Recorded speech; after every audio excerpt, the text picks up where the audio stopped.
Recovery Sort Of is a podcast where we discuss recovery topics from the perspective of people living in long-term recovery.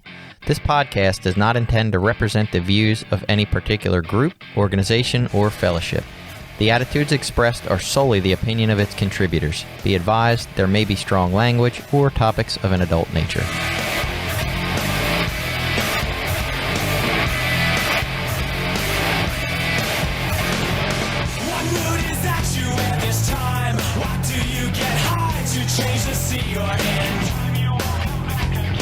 Welcome back. It's Recovery Sort Of. I'm Jason, a guy who struggles to stop after I start. And I'm Billy. I'm a person in long-term recovery. And today we're talking about Tradition 3. The only requirement for membership is a desire to stop using. So we're going to explore that and how it works in the fellowship that we, go to. We're going to explore if there's any connection of that to the real world, which it's a struggle to connect those. But before that, definitely an allergy warning. This show is processed in a facility where other shows are processed and definitely contains nuts. So, Tradition 3, going back to that. The only requirement for membership is a desire to stop using. What does that mean? That means if you want to be a member of the particular 12-step fellowship that I go to, and I'm assuming this works the same in all the 12-step fellowships with their Tradition 3, if they have the same, nobody can tell you can't come. Like, as long as you have a desire, which is an unmeasurable internal quality, nobody can tell you can't come. And I think this actually feeds in a lot to the whole Suboxone debate, this tradition specifically, because I think this is the reasoning people in our fellowship have for saying that people on Suboxone shouldn't be there.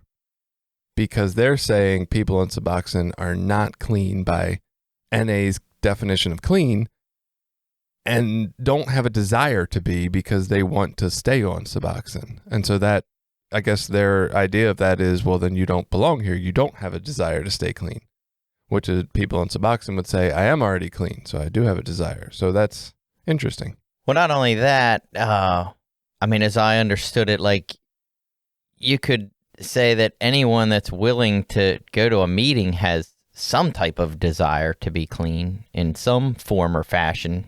What that is or what that means might need to clear up some of them details a little later, but right. But at least, I don't know about you, but in my free time, I'm not actively looking for random groups to go join, right. Or showing up at meetings for random things like, I don't know, maybe I'll go to some Moose Lodge meeting just for fun.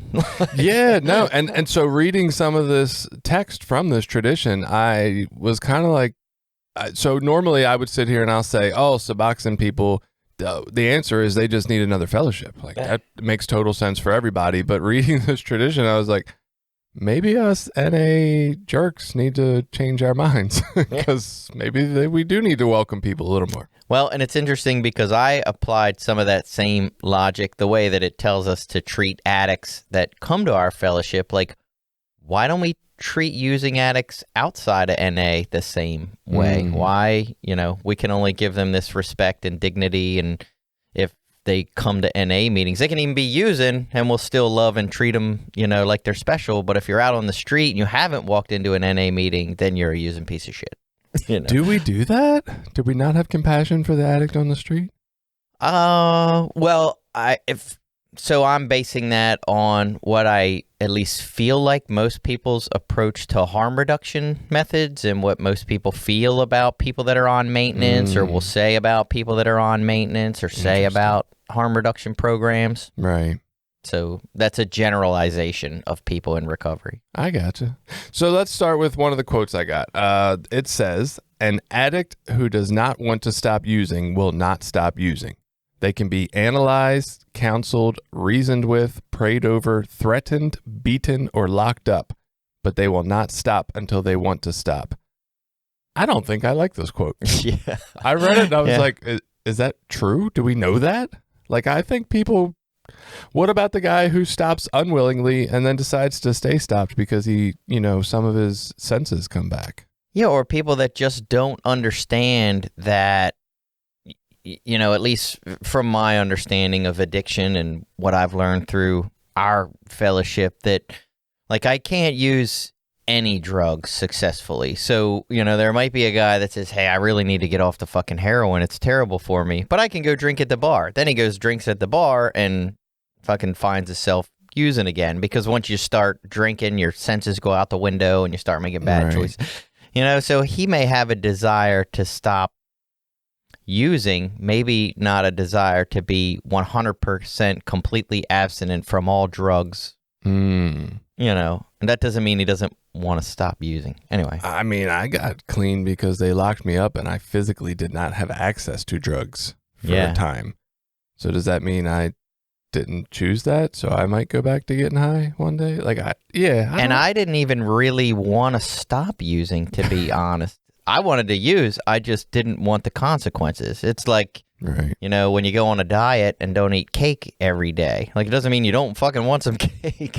I still wanted to get high. I just didn't want, to go to jail anymore and to keep being a piece of shit and, There is currently some iced sugar cookies and some little cherry strudel thingies in my house that I definitely want. So I get it. Right. Yeah. So, no, that's not true. I ate a cookie last night, so I guess maybe this statement is true. But whatever. When we write our own literature, Billy, this one's coming out because I don't agree with it. Yeah.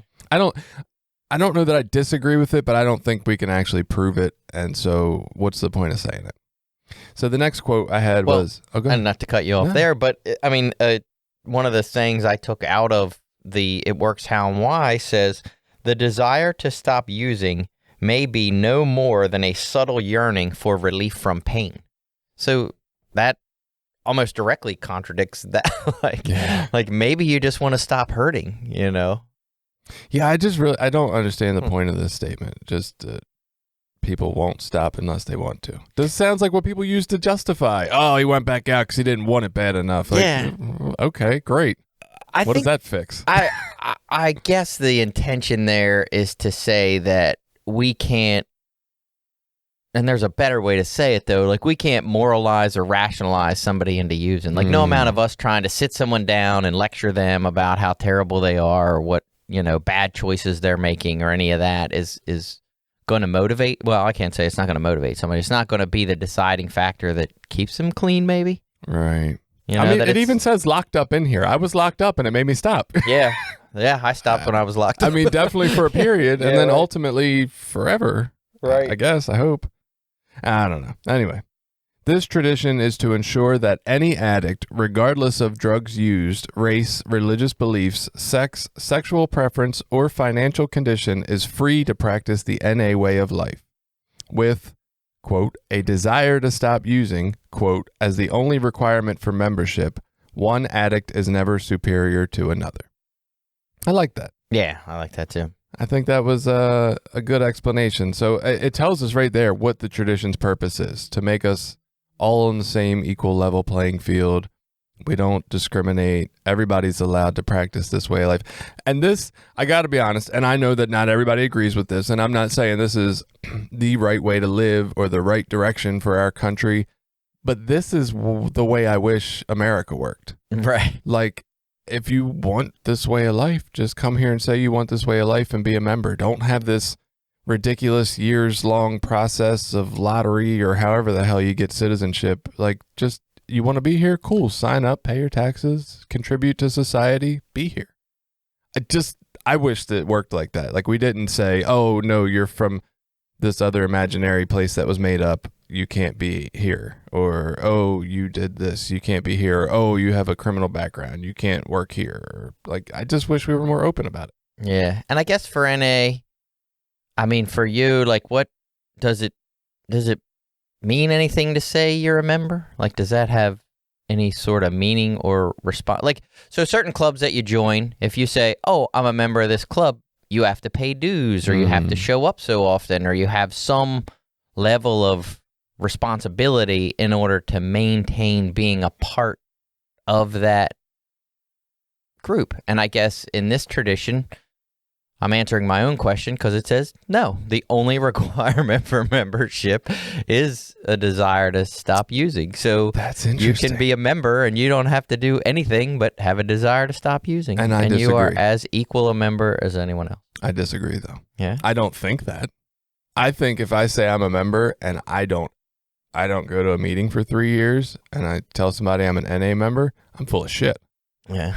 My personal opinion. Right. Not that I think the meetings are the program or any of that good stuff, but yeah, if I'm not participating in the fellowship, I guess to me that kind of signifies that I'm not really a member. I'm not really doing it. I don't know. That's really weird. So I have not met anybody who doesn't go to meetings for years and yet still works steps with a sponsor and maintains contact. You know what I mean? Like, it's not like, oh, they stopped going to the fellowship, but they still work the program. Like, I've never run into that because that, I guess, would be a little weirder. Yeah, and I wasn't thinking as much of that person. I was thinking more the person that, like, comes in and hits a meeting, you know, maybe once a week, maybe once every couple of weeks, doesn't really have a sponsor, doesn't really work steps, isn't involved in any level of service or a home group or anything else. But then, you know, they're like, yeah, I'm a member and I have lots of opinions about what we need to be doing and how we need to be doing it and why this is wrong or that's wrong or, you know, and that, oh, this program doesn't work and those kinds of things, because it's like, well, what do you do? You know, when you say you're a member, what does that mean? I mean, to me, that means something. Like, if I'm going to say I'm a member, I also have some responsibility, you know, to maintaining my membership. I think it's really interesting that we're like a twofold program. We have a program and then we have a fellowship. Right. And they're like two separate things. But what are we saying we're a member of? Are we saying we're a member of the program? Or are we saying we're a member of the fellowship? I've never thought about it that way, but I think you're right. And that is a helpful way to look at it, because I was just talking and I want to possibly do a podcast topic about that. Like, I hear lots of people all the time say, yeah, I'm working the program and life is great, but they don't have a sponsor, or at least one that they actively use, and they're not working steps, and they've even almost openly said that as much. And it's like, well, if you're not doing that, then what the fuck program are you? Because like, for me, it's always comes back to like the how part of the program, how it works is the steps. Like, that's what we read every fucking meeting. Right. So if you're not doing that, then to me, you're not really working a program. If you want what we have to offer, then you are willing to take certain steps. There are lots of people that would disagree with me and tell me that I am not right. So I actually think we are saying we are members of the fellowship. Okay. That's what I believe. I think when we say we're a member when you say you're a member of the NA fellowship. That makes sense. To work an NA program, you don't have to you don't say I'm a member of the NA program. You just work the NA program. The NA program is the 12 steps that you work with a sponsor. So I think we're just saying we're members of the fellowship. Yeah. So I'll go to I love my gym analogy for this shit all the time. So saying the only requirement for membership is a desire to stop using is like me saying I can go join Planet Fitness and pay my $10 a month. You're a member. And I'm a member. And as long as I pay my $10 every month, I'm a member. Doesn't matter if I walk in the door and pick up any weights or walk on a treadmill. You'll never get better. But I mean, I can do that, and I'm a member of Planet Fitness, I can run around and say, hey, I'm a member of... And at the end of a year, you can say, I've been a gym member for a year, the gym doesn't work. Right. There it is. So you're a member of the fellowship, but you probably should have no opinion on whether the program works, because the program is something different. That's good. That's interesting. I like that. So the next quote I had was, any addict who has a desire to stop using can become a member of NA. Any addict who has a desire to stop using can become a member of NA. Well, and that I think is beautiful. Like, that's what I think we should be. Like, anybody's welcome here, no matter what. If you are an addict struggling with drugs, you can come here and find recovery. Doesn't matter what drug, doesn't matter how much, doesn't matter, where you come from. I just feel like people are using this tradition specifically. Like, when we decide who has the desire for membership, I think like this is where the Suboxone issue comes into play. And I think they're using this tradition wrong. Yes, like you said. Like Suboxone, okay, so they believe they're already clean and don't have a desire to get off Suboxone. Why can't we just encourage them to be there anyway? Like, do they have more chance of hearing something that makes them want to get off Suboxone one day in a meetings or somewhere else? Yeah. Right? Like, I just feel like we're discouraging. I don't know. It's really tricky. But I do feel like it's discouraging. I mean, in the It Works How and Why, there was a specific line that says, still using addicts are welcome into our meetings with a special emphasis to keep coming back. And see, I think people read that and say, that's the still using addict that knows they're still using. It's not the problem that people on Suboxone are on Suboxone. I don't think that's the issue at all. I don't think people give a shit that they're on Suboxone. I think people care because people on Suboxone are saying they're clean. That's where the head's butt. It's like, well, you don't have a desire to get clean then if you think you already are and you're still using. If somebody came in on heroin and was like, no, I'm clean. Right. Like, that doesn't make any sense. Yeah, well, what do you think's going to happen with medical cannabis over the next couple of years? Are we going to have people coming to NA on medical? Like, I have my medical card, and I hope it gets prescribed to me. That's what I hope happens. Right. I'm just waiting for the doctor to be like, dude, you really need to be on edibles. Yeah. So, dude, you got this problem inside you. I just did a blood test, and cannabis is really the only answer for you. I'll be like, fuck. Yes. Yeah. I won the lottery. Yep. Yeah, I don't know. I think there's another quote somewhere in here that does this Suboxone one even deeper, so we'll just keep moving. Okay. The next one I had was, the choice of membership rests with the individual. We feel that the ideal state for our fellowship exists when addicts can come freely and openly to an NA meeting whenever and wherever they choose and leave just as freely. But we know that only those who have a desire to stop using and want what we have to offer will join us in our way of life. Yeah, whatever. I guess, I don't know. That does address the Suboxone thing a little bit. Like, okay, they're not going to join us in our way of life. If that's our belief, right, they're not going to join us in our way of life because they don't have a desire. Because that's what the last part says. But all the part before that says, hey, they're still welcome to come freely and openly whenever and wherever they choose and leave just as freely. I feel like that kind of spells it out a little bit. Like, okay, if they don't have a desire, they'll never join what we're doing. It's so weird. Yeah, and maybe people are more secretive about it than I'm aware, but I don't see a ton of people like on maintenance programs running into Narcotics Anonymous and expecting us to change. In Cecil County. Yeah. Go anywhere near Baltimore. And they are. You got whole recovery houses. You got meeting 100 people in the meeting. 65 of them are from recovery houses and are on Suboxone. But do they want the fellowship to change they in some way, or the meetings? Time and everything. And I know I've heard that in other places, and I know we had a bit of an issue in this area. There was some controversy over whether a meeting should be. We had a meeting in a methadone clinic. You know, I mean, they paid rent and stuff. It was a self-supporting meeting, but the methadone clinic wanted NA meetings there, or wanted support meetings there, and we had started an NA meeting in there, and that was pretty controversial. There was a lot of people that were pissed off about that. I don't get it. Yeah, I mean, on face value, when it first happened, I was like, oh, that's totally wrong. How the fuck are you going to do all that? And then, of course, once you think a little bit through some of this stuff or put some heartfelt thought into it, you know, if you're willing to address some of the possible controversies around it, you know, it's not so bad. We have meetings in church basements, and I don't endorse Christianity any more than I endorse methadone. What the fuck's the difference? The only difference, I believe, in that case was that the methadone service was sort of encouraging or telling their people to go to the NA meeting, which in and of itself isn't bad. That's good. Yeah, right. That's good. But then when you have, like you said, a lot of people coming in that are on a maintenance program at this facility, you can't then have the meeting turn around and go, well, you're not really clean, you know, like, you could really offend some people or confuse them or piss them off about that. And I think you could do it. There's subtle, easy way. Like I said, and this is just my fucking 2 cents, whatever. But at the time, I said if I was a member of that home group, I probably wouldn't even do key tags. Probably wouldn't even bring up clean time, because why? Like the message is still important. You know what I mean? The message is that any addict can stop using and find a new way of life. And maybe some of these people could come in and decide like, hey, abstinence is a good thing for me, or maybe it's not, because I don't want to get it confused.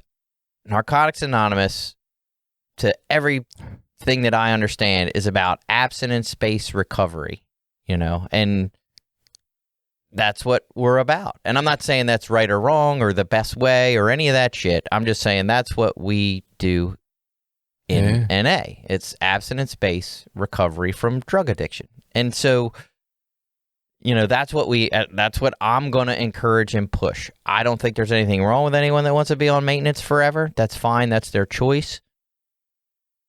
But I'm not going to encourage that as an NA member for someone coming into NA. I would encourage them to find somewhere else. Right. This isn't funny if you haven't been to a billion meetings, but I'm just picturing a meeting and the secretary reading, "We do not celebrate clean time." Okay. Guess it's not worth celebrating. Let's start a methadone clinic where we give an extra take home if they hit like their quota of meetings for the week. Right. Like, look, we'll give you a little bonus meth if you hit 4 meetings a week. Well, and I am so arrogant. Like, this is just my arrogance of thinking my way is the best, subtly, even to myself. I'm like, I want to say this, and I'm like, God, that's fucking such a bad way to say it. But the truth is, I think, maybe these methadone people come to abstinence, and then they'll realize that's really what they need to be doing. Well, yeah. Living on maintenance is no way to live. And that is such a judgmental thing to say. That's why we got to get them to 4 meetings a week by giving them an extra take home. Right. They'll come look at all of us and how great we are. Right. And then, God. Maybe they'll come. Some of us? I was gonna say they might come to some meetings and go, "These people are fucked." Right? They need methadone. Fuck's wrong with them? Sleeping with each other, stealing from their jobs. Oh my fist God! Fighting out in the parking lot. And I don't want to say this, but I gotta say it now that you're talking about how fucked up we are. I see this picture of a girl on Facebook yesterday, and she's in a sports bra and some cleavage and whatever. And look, it's attractive, right? Women are attractive. Men are attracted to women. I don't think there's anything wrong with that. But I saw the number of comments, and I said, I know the fucking 13th stepping perverted old white dudes from the Baltimore area who are going to be on here. Yeah. And I was like, I got to look. And I looked, and sure enough, there was public enemy number 1 and 2. And I'm like, I want to fucking call these dudes out so nice. Fire. Right. What the fuck do you think? Good. You think she's going to want to come play with your old balls? Like, dude, get over it. Do you know that it's possible to like this picture? A, you could just like it. B, you can appreciate the picture. You can even go home in the privacy of your own home and fucking masturbate to this picture. And you don't have to comment and look like a desperate ass. So I'm now 47, so I've gotten to the point where I'm like, there's certain pictures that I can't even like even if I want to because I don't want to come off as the creepy perv guy, Right. And these dudes are like mid to upper 50s. Yeah. And I'm just like, you fucking... Like, nope, I'm to the age I got to scroll on by. I try not to be judgmental, but I want to call them out so bad. Like, when are you going to fucking grow up? Right? Like, you can... I'm not even saying that liking boobies is wrong. Liking boobies is great. It's fine. Right. Just don't be... Like, why be so desperate and openly ridiculous about it? I don't know. Anyway, all right. Off my pedestal for a second. So, yeah, one thing I really liked about this, completely separate from the Suboxone world, we feel that the ideal state of our fellowship exists when addicts can come freely and openly to an NA meeting whenever and wherever they choose and leave just as freely. And I was like, could that apply to our country?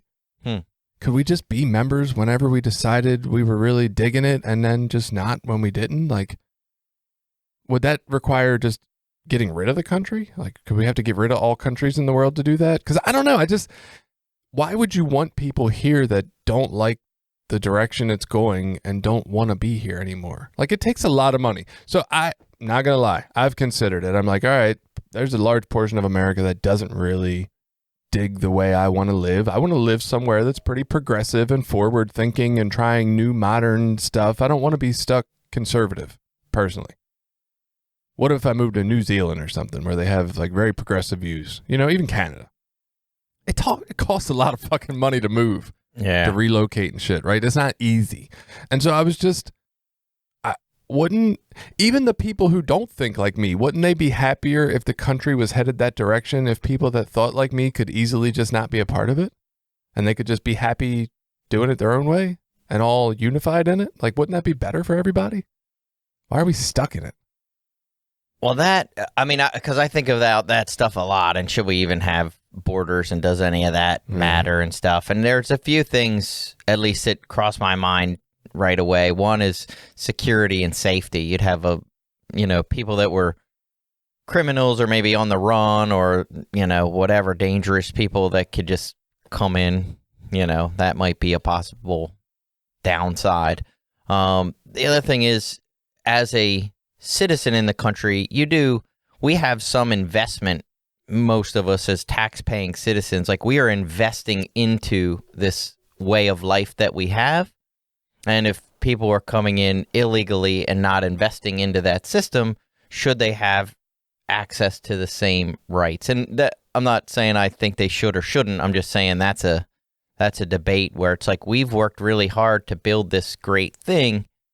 Is it okay for other people to just come in and reap the benefits of what we've been a part of building over the last few years? And I personally think, there's plenty, you know what I mean? Like, there's enough that it doesn't matter, but there's a large percentage of people that feel like there's not enough, and that if you just allow anyone to come in all the time, it'll drive down wages, it'll have a negative impact on our communities, it'll drive down, it'll overburden the system as far as schools and, different services. So here you go. We're going to fix all that right now, right? Here we go. This is how you do it.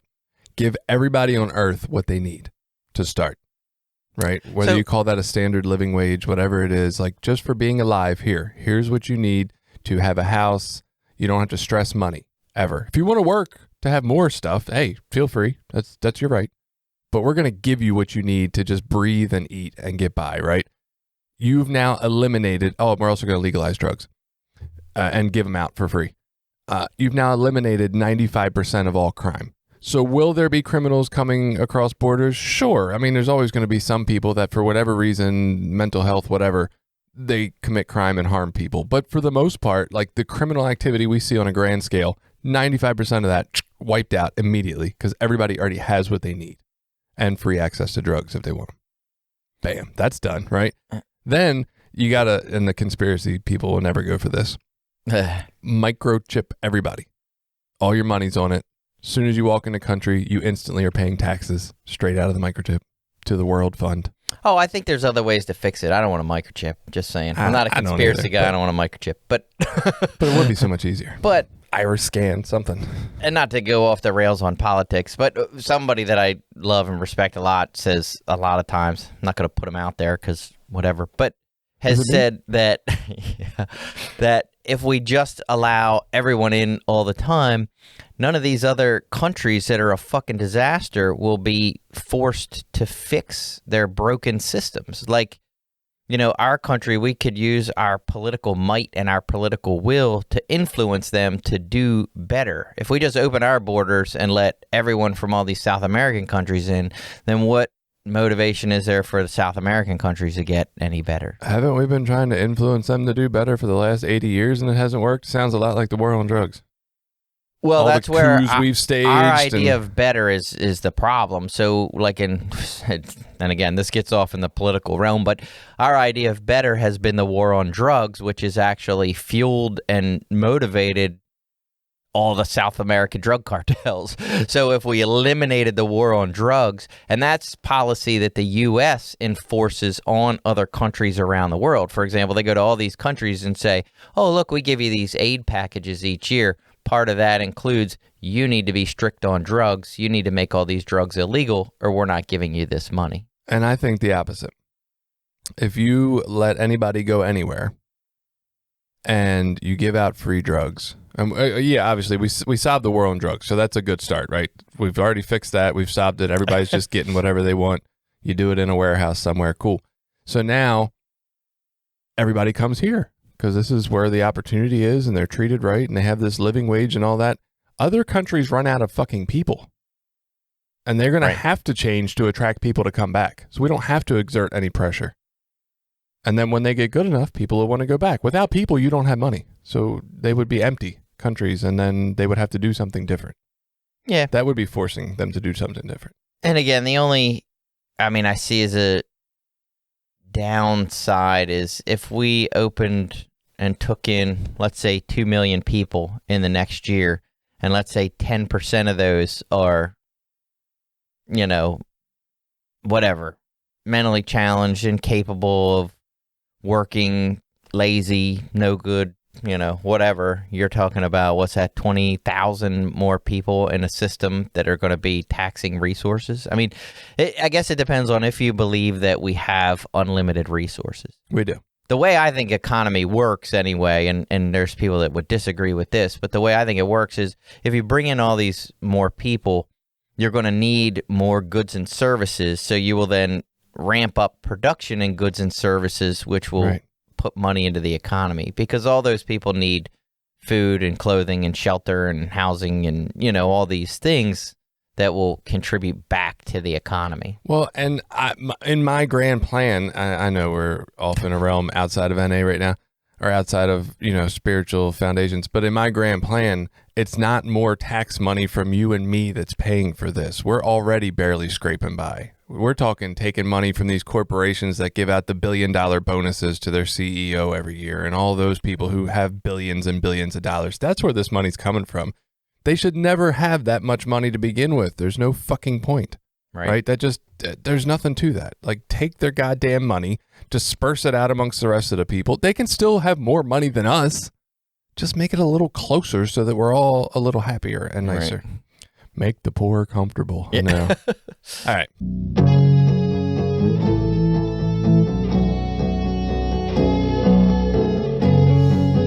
This episode has been brought to you by Voices of Hope, Inc., a nonprofit, grassroots recovery community organization located in Maryland.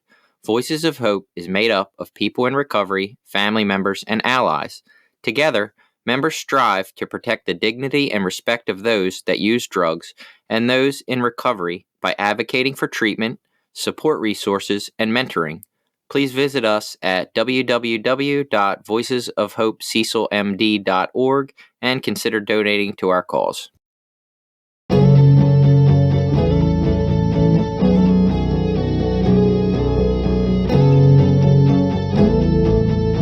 Moving on so we can get away from that.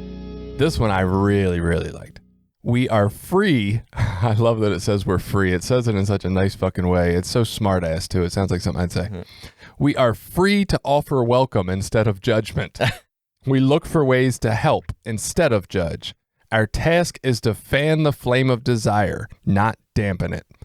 All you fucks that are judging Suboxone people. This one really stood out to me as like, I don't know the answers, but this one really, like, man, maybe we don't need to like have a different fellowship for Suboxone people. Maybe NA needs to fucking change. Yeah, and I found a similar, saying. It says the third tradition frees us from having to make judgments about prospective members. So, and it's that word free that we throw in there, right?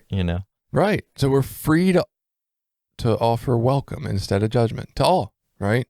And we look for ways to help instead of judge. So instead of saying, you fucking Suboxone people ain't clean, stop trying to celebrate your clean time, like, what can I do to assist these people? Can I just keep being a good dude? What about me judging them is going to ever think, man, I can't wait to be one of those nice people that are completely off of substances? If that's what you believe is the right way, I'm not saying it is or isn't, but if you believe that not taking Suboxone one day is ultimately the goal, what about you being a judgmental fuck is going to attract them to want to do that?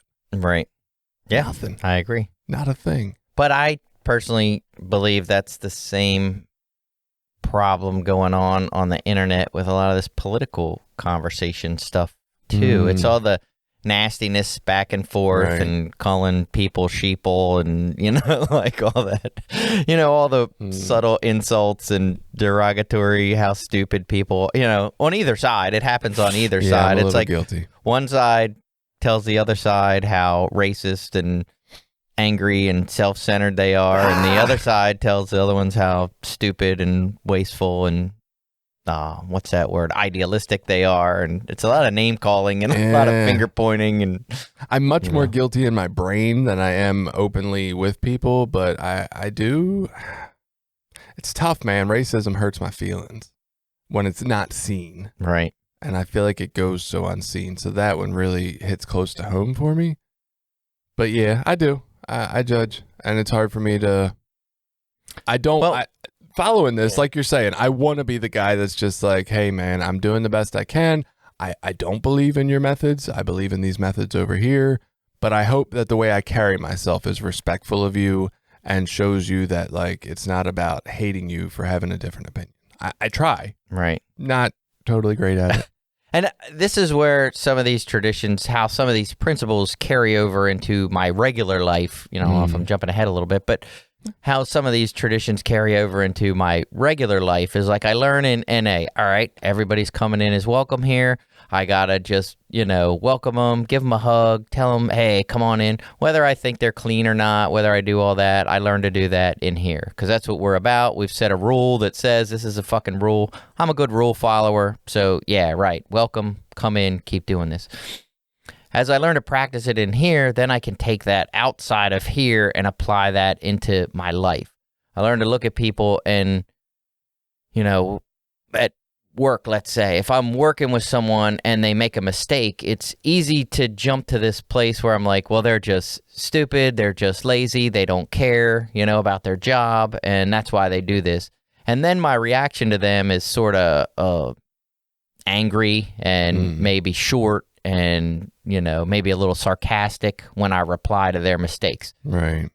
If I approach them from an attitude of, hey, everyone wants to do a good job at their job, maybe that's idealistic, but if I just assume that everyone wants to do a good job, everyone wants to be a good employee, everyone wants to be, judged by wanting to do the right thing, and they make a mistake, then my approach to them will be a little different. My approach can be, hey, I see you did this. This wasn't exactly the way we want to handle this. A better way to do this, and my approach is better when I'm not assuming the worst.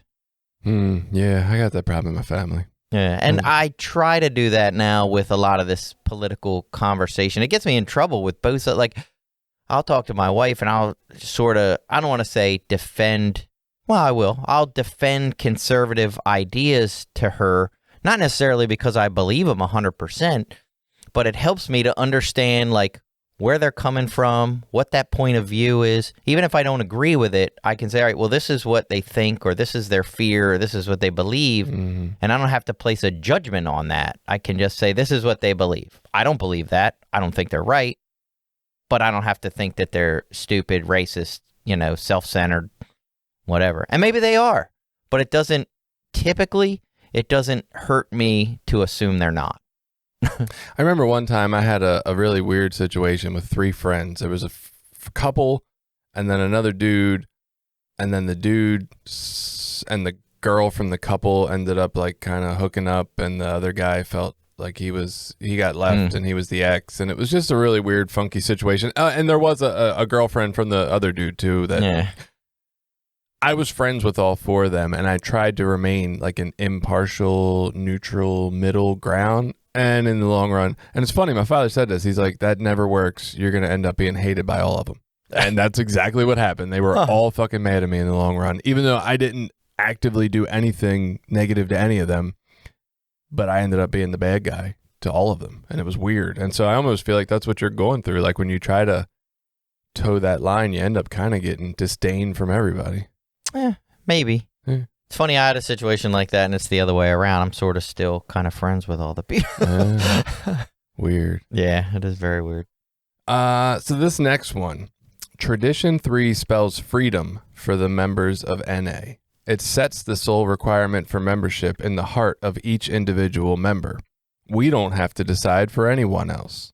We don't have to expend time and energy on deciding who should stay or who we should help. Instead, we are free to extend loving assistance to anyone who walks into a meeting desiring freedom from addiction. I love how it keeps saying we're free, Freedom, right? yeah.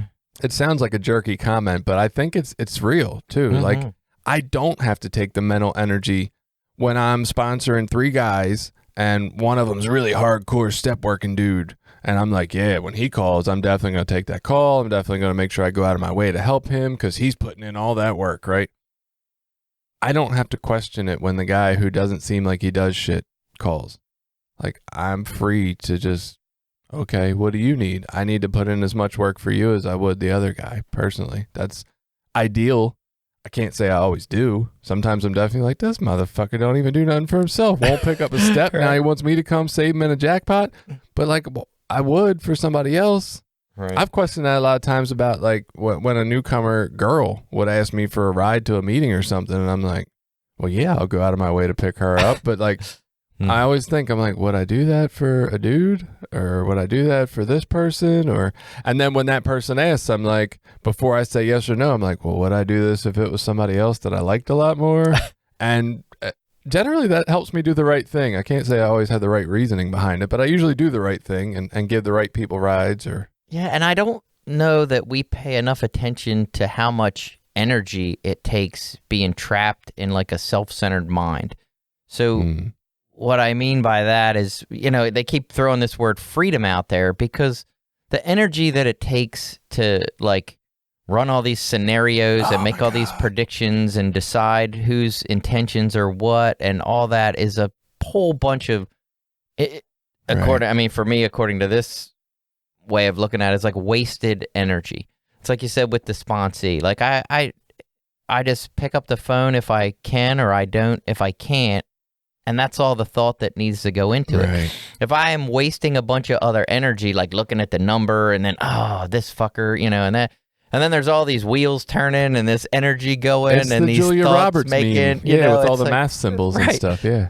And it's the same for judging, inside the fellowship, but it's outside the fellowship as well. If I walk up to someone, we start a conversation and they say something about gun rights, and then immediately my head goes, this conservative fucker, and now he, believes abortion should be illegal, and he believes that Trump's the greatest person that ever. And now I've wasted a bunch of energy making a bunch of judgments and predictions about how conversations are going to. I mean, this is the way my insane brain works. Maybe normal people's brain doesn't work this way, but mine goes right into that self-centered mode of like, making predictions, and I know what you think, and I know how you feel, and I know who you are, and then I'm making my judgments about how I interact with you based on that. And we've lost all freedom to have an authentic, loving, and caring interaction because my head has always, already created scenarios. Right. Yeah, it is freeing. And it's nice that it spells it right out right here. I don't have to waste the time trying to figure any of that shit out. Like you said, if they ask for help, if they show up, that's it. That's the only thing we've asked them to do. Show up and ask for help. Bam. Okay, cool. I'll help. And in these things, like you said, for me, the way it works is very similar to what you said. It's just being aware that that's the way that I think and that's the way that I operate. And then I can make a better decision. It doesn't necessarily change my thinking. My thinking is still that. When the guy that doesn't ever call me all of a sudden calls, I'm like, that thought is there, like, and what I learned, though, is to be like, that's right. I have principles and values in my life today that tell me to knock this shit off and answer the call if I can answer it. And that was a big part of my social work college education, is the fact of like, look, this isn't a question of, do you have implicit bias? We know you do. Right. The point is, recognize that you do, know where it is and what those biases are, and then you're able to not act in them, right? Pretty much everybody in the world, my belief at least, has racist thoughts. Right. Like, it's acknowledging the fact that, yeah, I get it. There's racism. I have some of it. I've picked some up from society. I've picked some up from my parents, whatever. Okay, now what do I do with it, right? And it's just knowing it's there makes it so much easier to combat. It's the whole living in denial of it or unaware of it, or where it's subconscious, where I can't do anything to battle it then. But yeah, knowing it, and that's everything. It doesn't have to just be race. It could be, if I'm a person who believes strongly in a God and I get a client that comes in that has no belief in God, well, that immediately hinders things for me, right? Like now I got to interact with them in a different way if I'm not aware of the fact that like that has nothing to do with what I'm doing here to help you. Like I just need to get more creative because I personally like to rely on God a lot in therapy. Right. If that's not going to work for you, we need to come up with some other stuff. Right. Do you have any more quotes about that I didn't bring up? No, that was pretty much all the quotes I had as well. Okay, so one final thought I had about this tradition in our meetings, more specifically than outside. I've heard a lot of meetings, and I've championed this and voted for it in group conscience, that say that if you've used today, you can't share. Or we ask that you not share, right? And At my old home group, and I thought this was beautiful, we said, hey, if you've used today, including members on maintenance, we're glad you're here. Thank you. Like, please, we keep coming back. We think you're in the right place. But we do ask that you not share during the meeting so as not to confuse the NA message and pull us up after the meeting and talk to us, right? And I've always believed that was fine. I'm like, yeah, that's cool, right? We don't want to confuse our message. And I kind of had this consideration during reading all this tradition. Why? I feel like it's the same people, and I'm pointing fingers at me right now, the same people that believe that God has a way to work in spite of anything that anybody's choosing. So like the message can come through clearly and not confused no matter what the fuck I do. But now I want to put limitations on who can share in a meeting because they might confuse the newcomer who hears the wrong message. Do I not believe that God's strong enough to make sure that doesn't happen, or what? Right. Or it's completely okay for someone to share that says, I don't have a sponsor, I don't work steps, I don't do any service, I go to one meeting a month and my life is great and recovery's good. That message is completely fine in an NA meeting, but, Right. I've heard some absolute nonsense out of crazy people say, all kinds of stuff. Right. But now I want to limit who can talk, which probably makes them feel not welcome. Whether we're welcoming them in that opening statement or not, it probably makes them feel not welcome. Oh, I'm a member, but I'm not an equal member because now I can't fucking talk. And that's what I took away from reading this. Same as you. Like, I never really, I probably never thought much about that. I know meetings that say that if you use, we ask you not to share. And I've heard that a bunch of times, and we don't say it at our home group, and I don't know that we have ever, I never really thought much about it personally. Just it didn't come up much in my train of thought. But when I read this, that same what you're bringing up now occurred to me. I'm like, wow, I think that's wrong. Like, I think it says in there that every member with a desire has an equal right to be here and an equal part in recovery. Yeah. And if we start picking and choosing, what that part is, then that is not equal. Right. If we start saying these things, that is not equal. But I took that same thing away and felt the same. It's like, wow, that is really, that's making someone feel less than. Yeah. Whether that's the intention or not, it really makes someone feel less than. It's like separate but equal schools. Yeah. It's automatically less than, no matter whether it's intentional or not. There's no equality in separation or in limited roles or, all right, so hey, I'm Jason and I'm a big jerk who has been saying the wrong thing in group conscience for years because I don't think I believe that. So that exact thinking, what you're talking about now, this realization of yourself, like we learn and grow as we stay in this process, and we as the more senior members, I don't know what the fuck you want to call it. You're senior. As you've been around and you continue to work on yourself, you grow and change in beliefs, hopefully for the better. I mean, that's typically the way it works for most people, I think, if they're actively engaged in a spiritual process. Understanding that gives me the ability to be more compassionate and tolerant and understanding of people that I think have bad beliefs now. You know what I mean? To recognize, like, yes, I was there at one point. I felt equally passionate then about that as I do now about the opposite. Nope. I was there, and I am so much more evolved, and you should obviously listen to me and change your fucking mind now. Now you just need to listen to me. Listen to what I say. Not what I said, but what I'm saying right now. Yes, because now I obviously have it figured out, and that will never change again 5 and 10 years from now like it always does. Right. But it's, like, for me, that's helpful to understand. Like, yes, I was the guy that was in meetings saying, if you're on maintenance, you don't belong here, you need to go somewhere else. If you're, using, we don't want to hear what you have to say. And I'm the guy cotton out of your ears and stick it in your mouth. All that weird shit. And I'm the guy who on paper thinks that should help me, and it doesn't. I don't know why. But yeah, I have this strong belief that God will work his magic no matter what the fuck people do. And yet here I am. And still, even saying that I believe we shouldn't limit members sharing, I'm picturing in my head okay, so we take restrictions off. There's these meetings that are majority people who are on maintenance programs. Ultimately, people who are clean just stop going to the meeting altogether. So you have total meetings that are just people on Suboxone holding a meeting. Somebody new comes in, never been introduced to NA. That's the only meeting they ever go to. That's the message they get.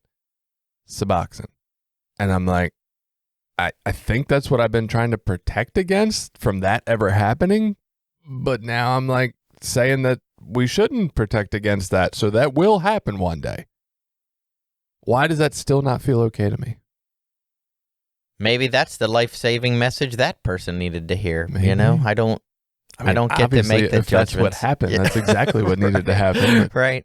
It's just so weird. I don't know. I mean, I've been to plenty of meetings over the years in different places, different areas. I've heard every tradition broken. I've probably broken most traditions at one form or another.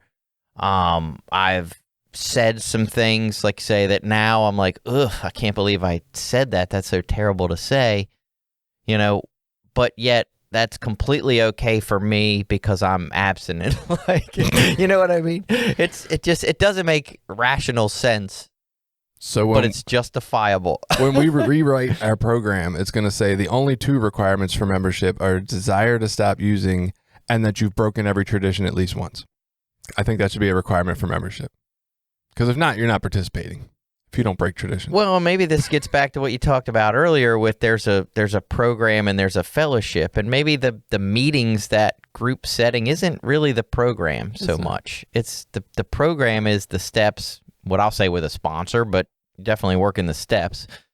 You know, that's the program. So the meetings are just the fellowship part, and you know, people, all kinds of crazy, and I hate to use the word crazy, all kinds of different things are going to happen in meetings that may go against my values and morals and, you know, what I think is right.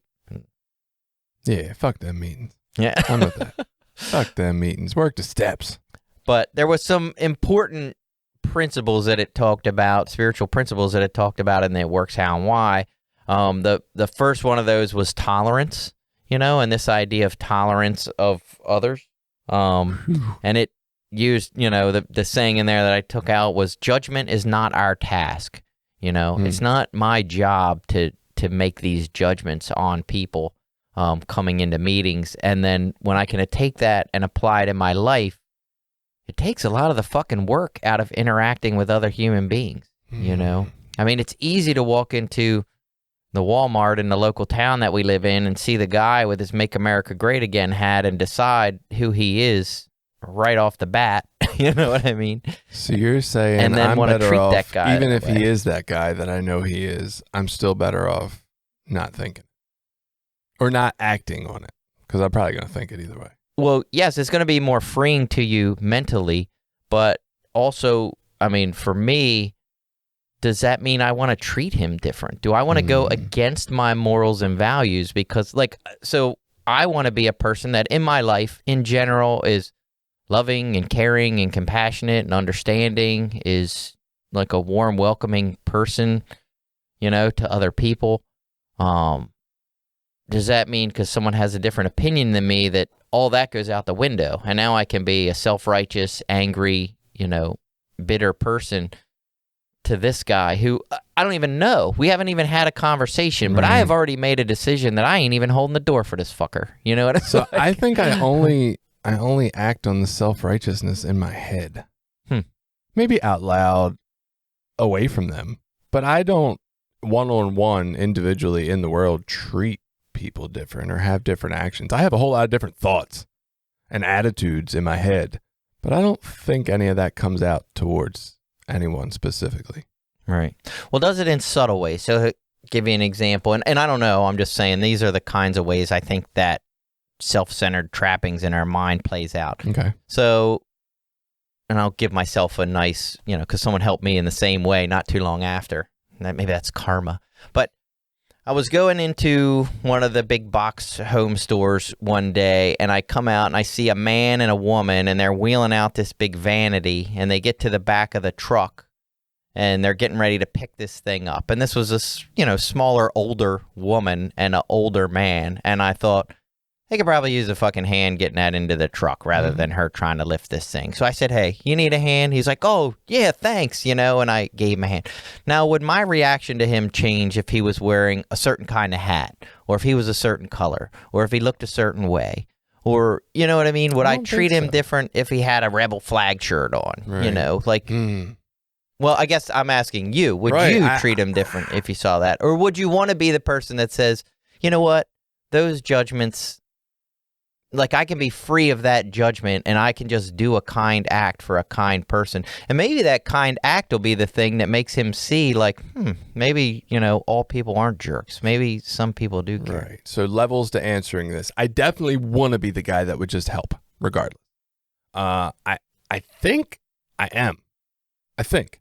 Now, I think there's an exception to that if I have seen this guy act in a rude way.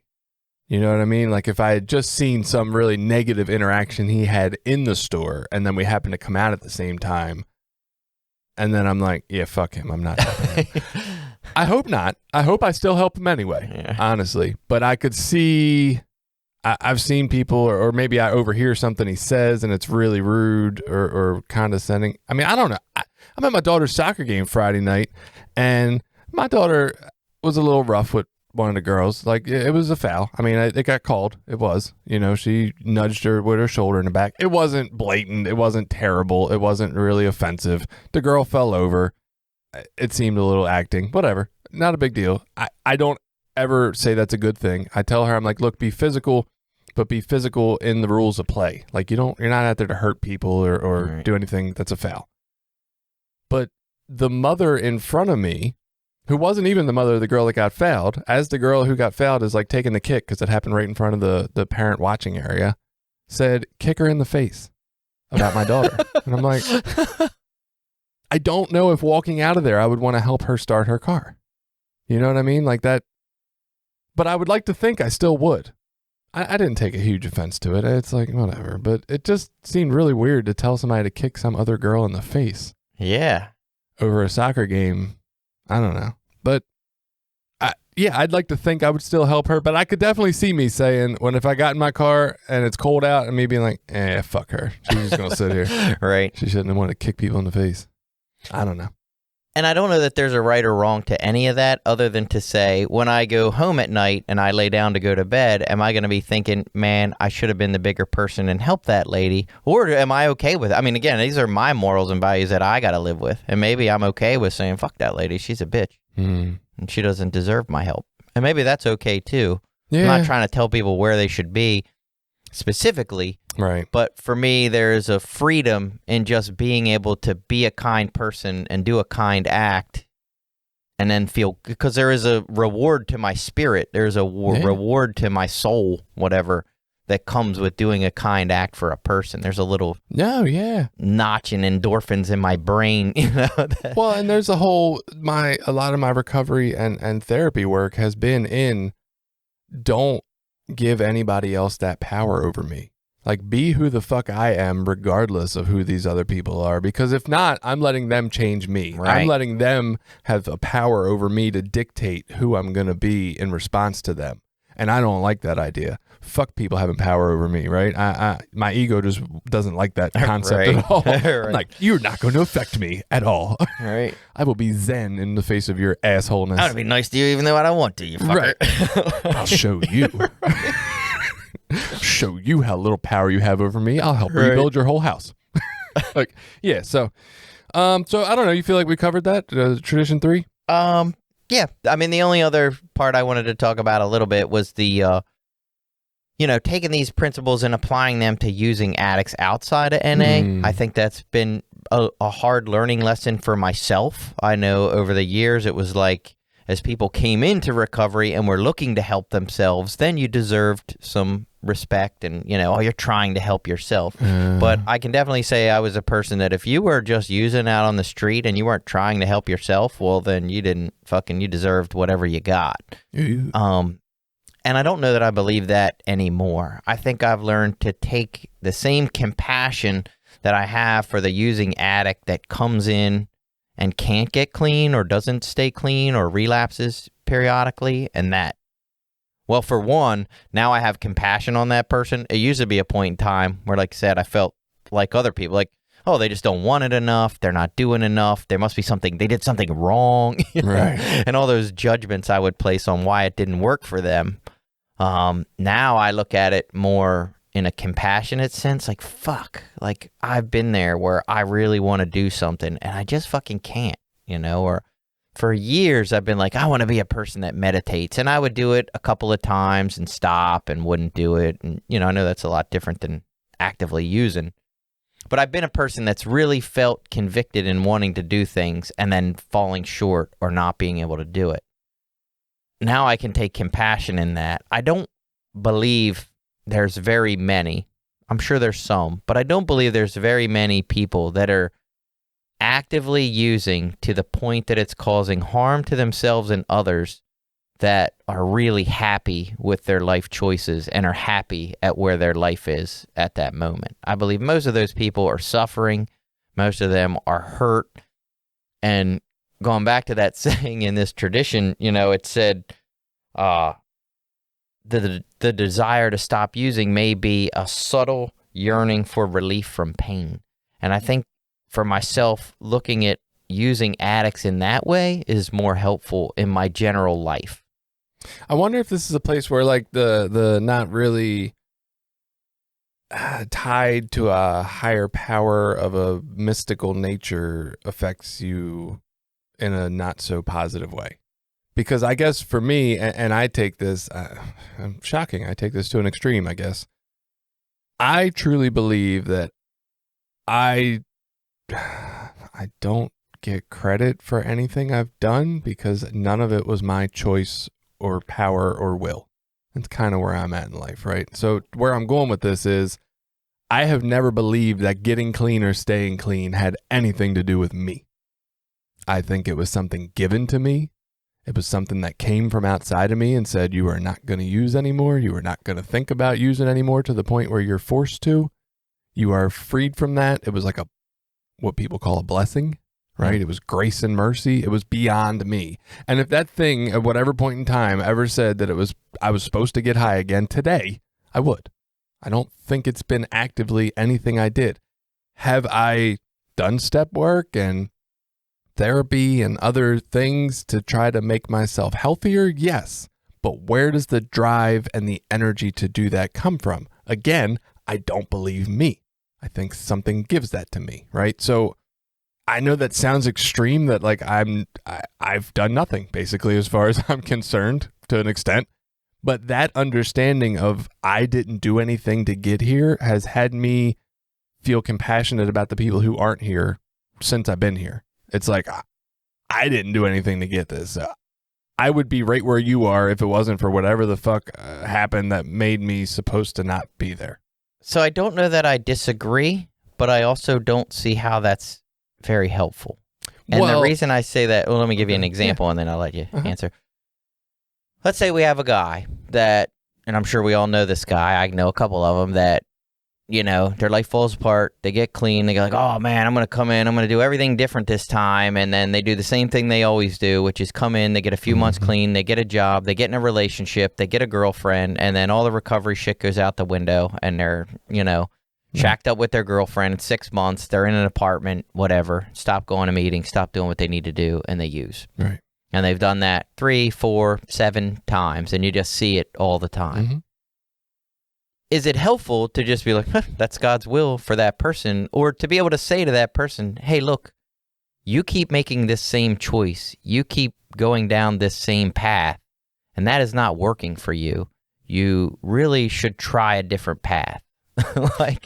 Well, yeah, no, I definitely agree in pointing out patterns. Like, I think awareness of patterns is helpful to some extent. I don't think awareness of patterns allows me to just break them without this other power acting in my life that says it's time to break them. I think it's part of the process. Like, at some point in time in my process to breaking habits and patterns, I become aware of them. Like, that does have to eventually be a part of that process. I